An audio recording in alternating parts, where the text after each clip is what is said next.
After the flood ended, Noach and his family were still in the ark.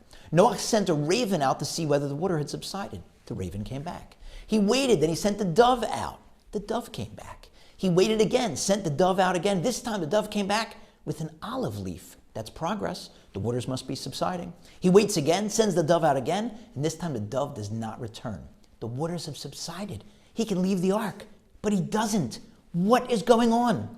Like the saying when somebody's pants are too short, Noach, flood's over, leave the ark. He waits until God tells him, leave the ark. Why? One rabbi explains that Noach was repenting.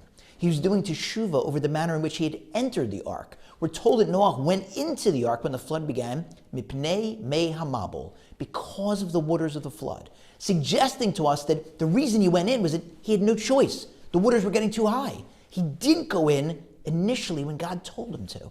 So this time, he's going to show himself in the world. I checked it out. The waters have subsided, but I am not leaving until God says so. This time I'm following God's command.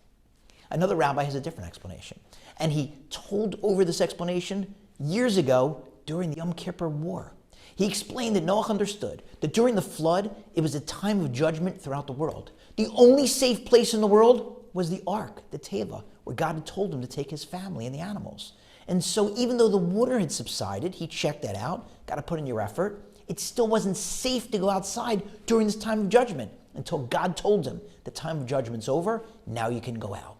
And so during a time, back then during the Yom Kippur War, this rabbi explained further, when Israel is facing a threat to its existence, that's a time of judgment throughout the world, not just for the Jews in Israel. And so every Jew had to work harder to find more merits.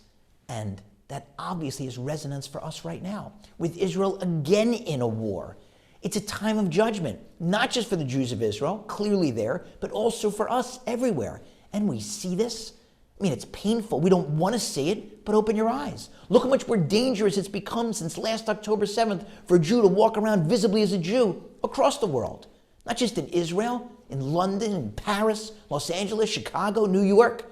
It's a message to us. It's time of judgment for all of us. And every one of us, every single Jew, needs to work on more merits for us, for all Jews, outside and inside Israel, and for the soldiers and the hostages. More Torah learning, more mitzvahs, more good deeds.